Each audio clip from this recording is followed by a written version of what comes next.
And the Redford Theatre's asked them to come back in the future, maybe a weekend. How about that? Soldiers, man! All right, these guys asked me to come out here and announce. We got Alex Cox, the fucking director of Repo Man. We got Morris as the live singer, and we got that other guy, Zander Schloss. They're all about to come out here, kids. All right, let's give it up. Let's give it up for the Q&A, man. Come on, man. Come on.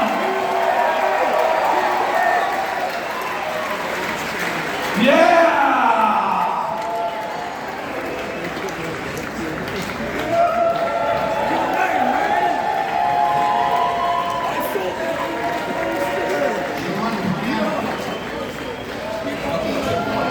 From the neck road. I said that once.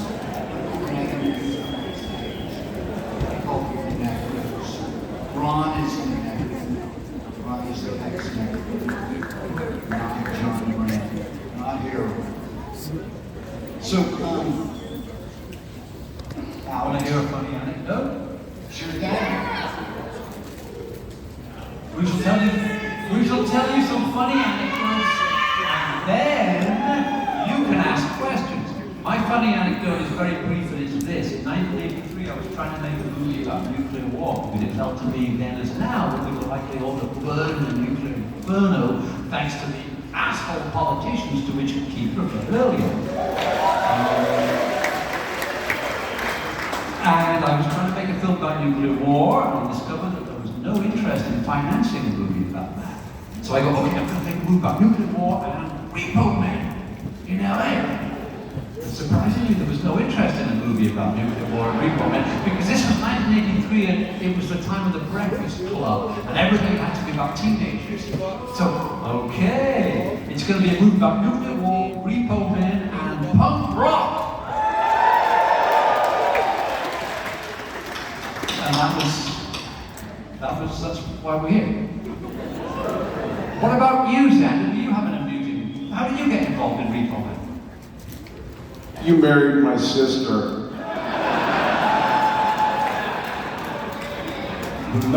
It's a little bit more than that. Yeah, I moved to Los Angeles and I spent a lot of time at UCLA Girls School, where I met a graduate student there named Alex Cox. Alex was going on to write the script for his first theatrical release called Repo Man, which is the reason why we're all here. At any rate, this kind gentleman gave me a job as a production assistant, cleaning up cigarette butts on the lot, picking up trash and stuff like that. And one day, the producers called me into the trailer and they said, "You're going to be Kevin the Nerd." And so the very same day, they negotiated a contract with Sean Penn's younger brother, Chris Penn, who went on to play Kevin the Nerd. This is a very insider story. But at any rate, he turned out to be a great actor, but he was terrible at being Kevin the Nerd. And one of my jobs as a production assistant was to bring the rushes in, the daily footage in for Michael Nesmith from the Monkees, who was executive producer, and Alex to watch. And little did they know I was lurking around the corner as they were watching Chris Penn's rendition of Kevin the Nerd. And I heard Michael say, "Alex, this guy is terrible. What are we going to do?" He said, "Well, I'm going to attempt to do an imitation of Alex right now. Well, I didn't originally want Zander to play the role." And Michael said, "Well, let's give him a shot." And they still made me pick up trash and pick up cigarette butts. And then one day I showed up and there was a star on the trailer that said my name. And I became a big Hollywood movie star. Hey, Zander, Yes, sir. did you scrub any porta potties while you were doing your chores? Maybe. Because somebody has to do it. That would have been me, Keith. Okay. Keith, was there a star on your door when you arrived? There was no star on our door. We got the call. I believe we got the call the night before, and we were all partying, doing our drugs and drinking and doing all of that stuff that young people do. And they wanted us there at 10 a.m., bright and early. Now, it also happened to be in the very middle of the summer, probably the hottest day ever in the city of Los Angeles. And the trailers are parked on asphalt, which you can't walk barefoot on asphalt during the summertime. You'll burn the bottom of your feet. Anyways, we get there. The whole idea is they're gonna, the costumers, the wardrobe people, are custom fitting these tuxedos. In our scene, each one of us is wearing a different colored tuxedo. And so they custom fit these tuxedos. And we're completely hungover. We want to like punch each other in the face and strangle each other. And so as we're heading out the door from the wardrobe trailer, we turn and we ask the ladies, are we going to be able to take these tuxedos off? Because we're getting ready to leave this trailer and go out into like 105, 108 degree weather. So anyways, they say, no, because your scene is supposed to be one of the first scenes to be shot today. So kind of breathing a sigh of relief at the same time, we're sweating like the stuffed pig at the luau. And they said, but you have your own trailer. And we're going, that's great. Now we feel like stars. But there is no star on our trailer. Anyways, we get to the trailer, we get in the trailer and discover that there's no air conditioning. And we're looking at each other. One of the things that we asked the wardrobe ladies was if there were any beverages. Normally on a set, there'll be some containers of water, some kind of liquid, you know. And there was none of that because there was no budget for that. Anyways, we, being the circle jerks at the time, weren't smart enough to realize that we were like right next door to a liquor store. So yeah, because we were really bumming out. It was so hot. So we're in this trailer.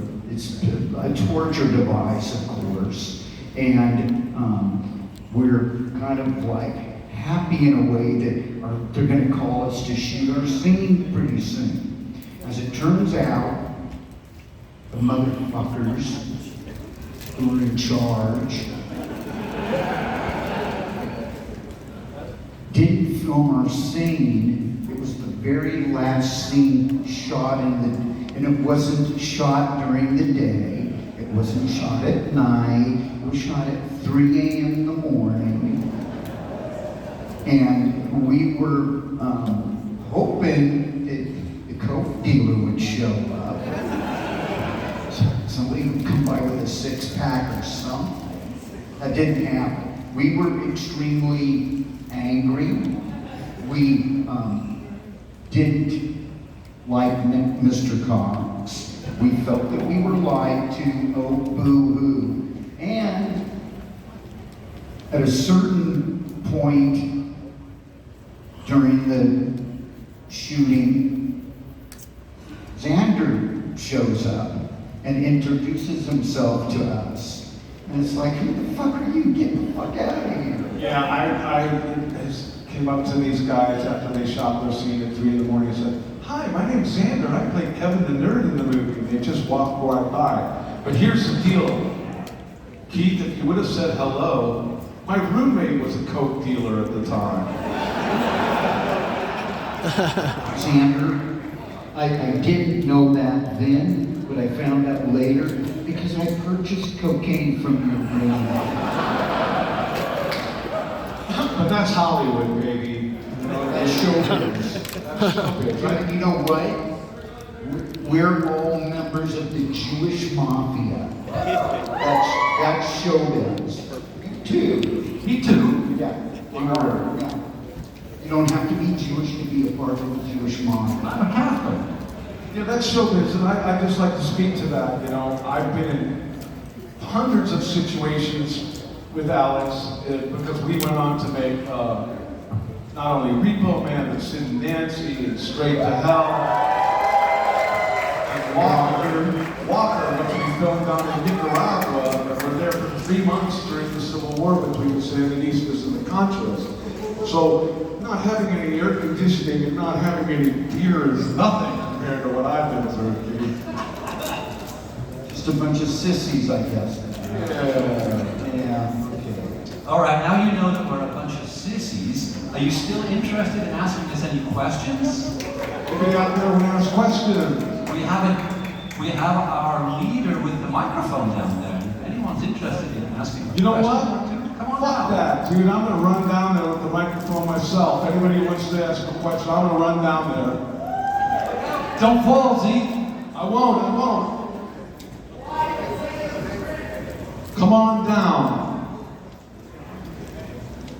Hello, fine sir. What is your name? My name's Evan. This is a question for Alex Cox. What was your favorite part of shooting Walker? Well, the favorite part of shooting Walker? All of it. I loved it all. I thought it was all great. I thought you were going to say what was my favorite part of Repo Man. I would have said it was the scene with the circle jerks.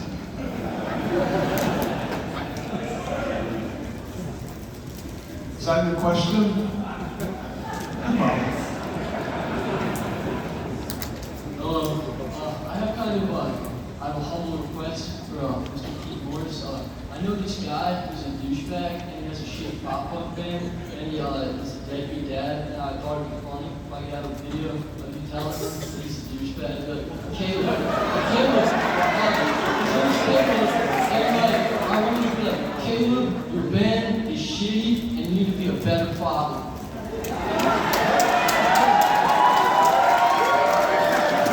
Do any of you know who this Caleb is? Could this guy be creating a Caleb in his head? Just to have me record something angry? Like I've never recorded anything angry before? He's recorded a lot of angry things. I can attest to that. Caleb, I don't need to know the name of the guy's band because chances are there's a zillion bands out there and I probably never heard of them and I probably never will hear them. So Caleb, don't be a fucking dipshit. You got kids. You've got responsibilities. You do not bring kids into this world unless you can take care of them. If you can't, because this world sucks. This world sucks. It's fucking unfair. And if you bring kids into this world, you better make sure you're taking care of them. Because there will be a time when you won't be able to take care of yourselves. And that's when your kids will take care of you. That's the whole fucking human process. So don't be a motherfucking dipshit. Caleb. That's right. Who's gonna change your diapers when you're older, Caleb? Fuck you, Caleb. Fuck you.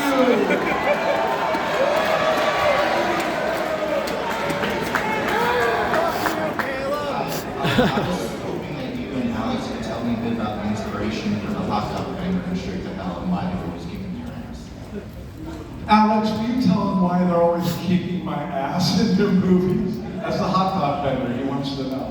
I think in a way the character of the hot dog vendor was a kind of a carry-on from Kevin in a way, and we were asking Zander a little bit to repeat what he'd done in Repo Man.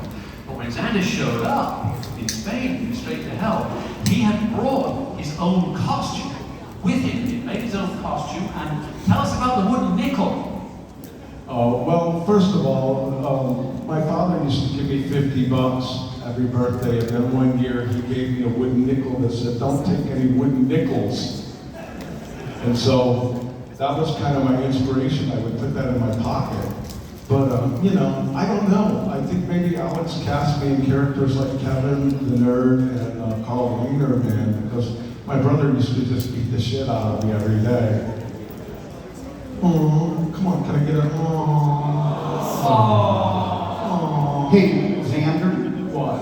Alex, we gotta make a request amongst all of these people that are in line. We're not answering black flag questions. We are not, and no more questions about any of the other movies. We are here because of Repo Man.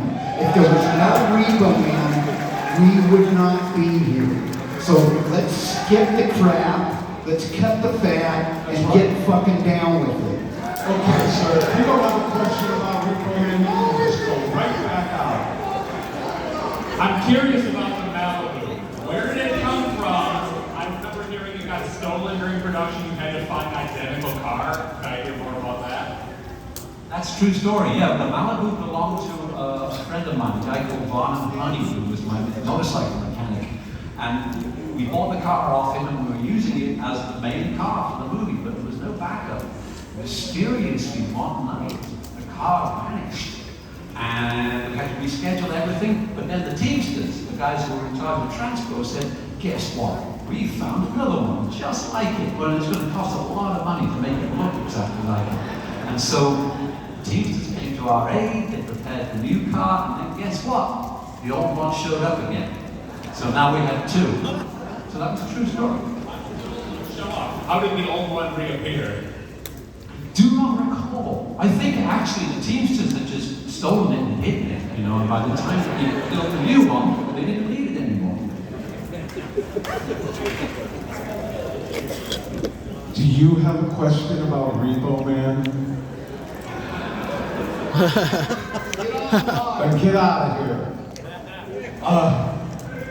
So, when recording your cover of Fortunate Son, how did you decide to,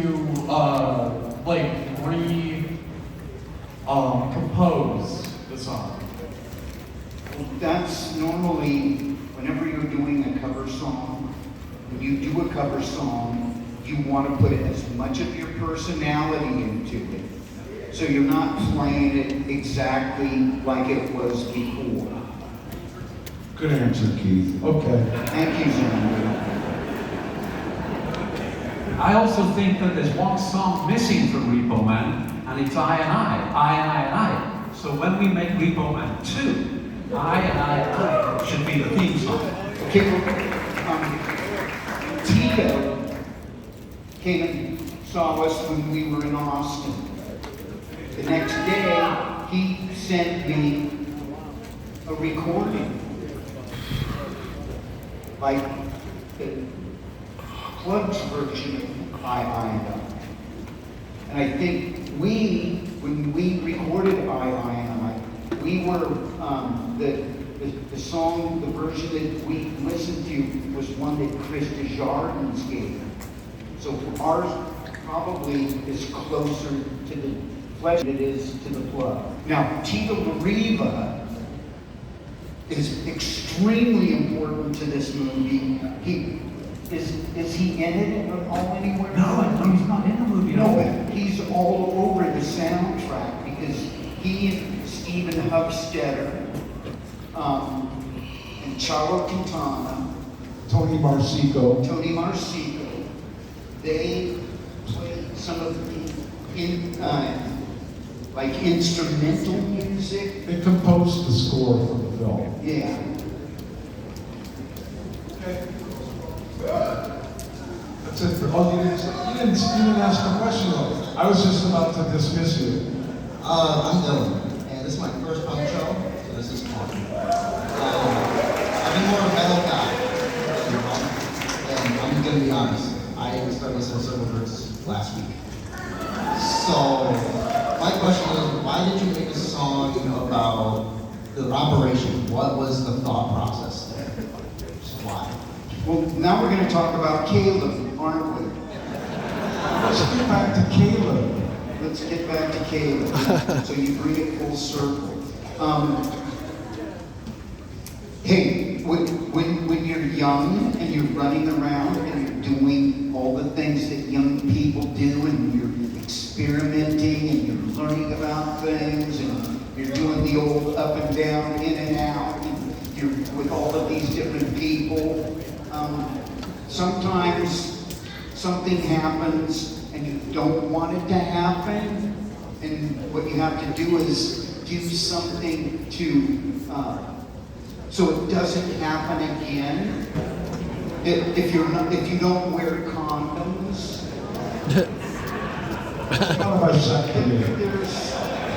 there's so many directions this can go, and we just don't have time. It's like, Yeah. We're Jewish, we all have circumcised. Okay, next question. Hi. It kind of strikes me that if Repo Man was made in the year 2026 and set right now, that all of the characters in the video would support Donald Trump. What the fuck are you talking about? I don't know if that's true, because I think they're all anarchists. I think all the characters in the movie are anarchists. Maybe the police officer who sits knitting in the repo yard, he might be a Trump supporter, but even he would be very disappointed. No, I think Harry Dean's character was a total anarchist. You know, he was expecting some really bad shit to go down. You can't associate all conservative people as being Trump supporters. Some of them are smarter than that. Most of them by now. Hopefully. But we are taking your notes for the sequel.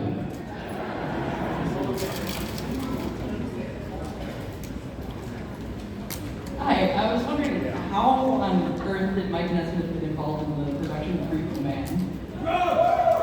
That's a great question. That's a Zander question, because it was his sister who made it all happen, right? Would you like to say something, young lady? We didn't talk in line, but I would have found myself pretending. So she took your question. You tell it, Pete. No, I don't know.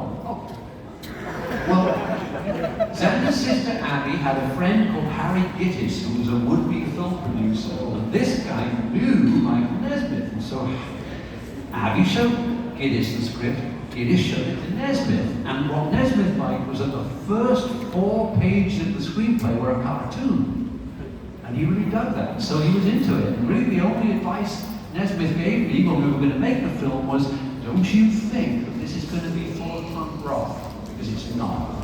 But one song by one song, we put all these songs in there, and Nesmith agreed to them all.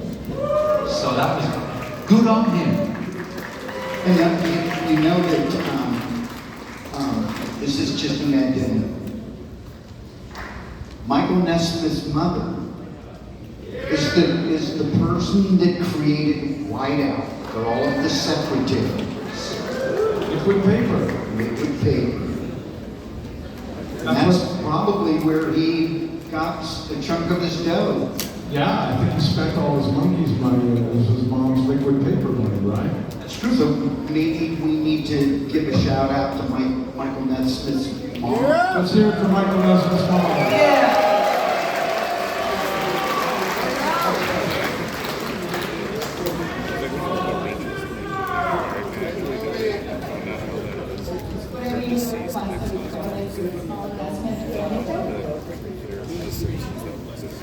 I have one. He said, make the movie, but don't monkey around.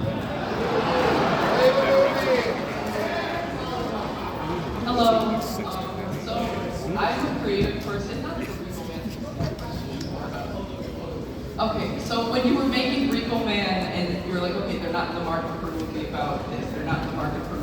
that. How did you get over the frustration of that and kind of not get your own way? No point in being frustrated. You just have to keep going. I mean, that's the thing. Whether you're a filmmaker, whether you're a musician or some other kind of artist, you must submit to frustration. Must keep going. Must find a way to get it done. There are those hurdles. And you don't have to jump over hurdles, then whatever you're creating probably is not really that creative. Exactly. No, here you go, young man. Hey, I'm Mr. Schloss, Mr. Knox, huge fan since I was 17. I try to get radicalized when you love the movie, your own interstitials, all over, like everything, man. On Straight to Hell, though, how did I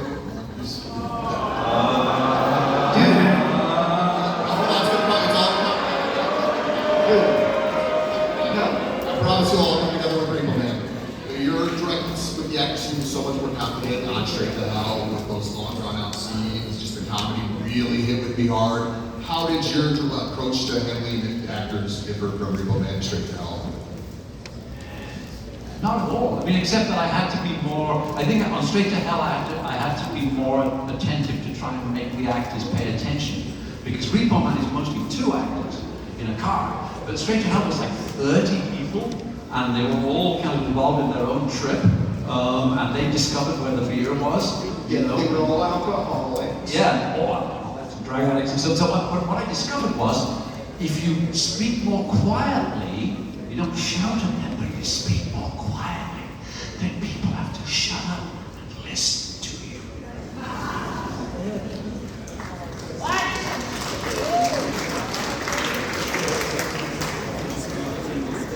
Brandon's flashing the light, Z. This is the last question. I would like to know which of you, if you have one, has the best Black Randy story. No. Hello. Okay, let's have a question about Repo Man. Yeah, but you forfeit. Because it's not a question about Repo Man. Black Randy's in the movie? Black Randy's? No, he wasn't. No, I don't know what you're talking about. You gotta go. You gotta go. Is this a Repo Man question? This is the last question, not that gentleman's question. I saw Alex say that he would always try to make the movie like as short as possible since we just couldn't trim or fuck with it at all. How do you make something like Repo Man just like a very fully formed, satisfying thing with such strict limitations? The script, when you write the script is 83 pages long, the film is going to be 83 minutes long. And if it's 83 minutes long, it's very hard for the studio to cut it down and make it any shorter. Sorry, we can't take any more questions. Thank you all for your wonderful questions, except for that one last gentleman for you. Thank you so much, and I hope you enjoy Repo Man. I have one question to ask you before we leave the stage, and that is, who would be interested in seeing a sequel to Repo Man? That's what I thought. Alex, would you like to tell them the details? In October, stand by, because the last film that Sandra and I made together was done by Kickstarter. And in October of this year, I'm going to start another Kickstarter campaign to try and make Repo Man 2. So please support our project. Thank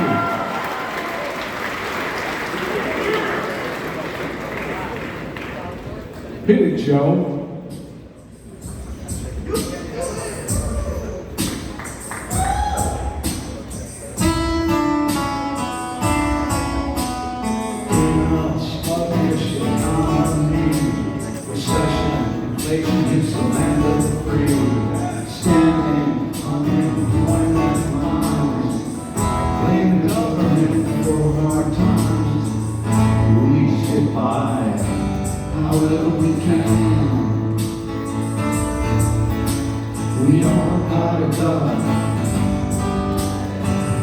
When the shit hits the fan, 10 kids in a Cadillac, stand in line for welfare checks.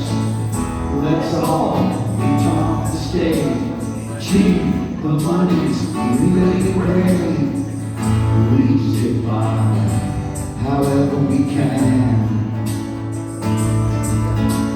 We don't know how it's up when the shit hits the fan. Come on, sing rhymes,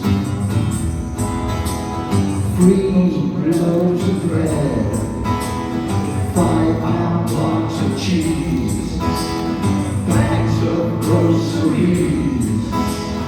Social security has run out, but you and me do whatever we can. We gotta go in the shoes of fans.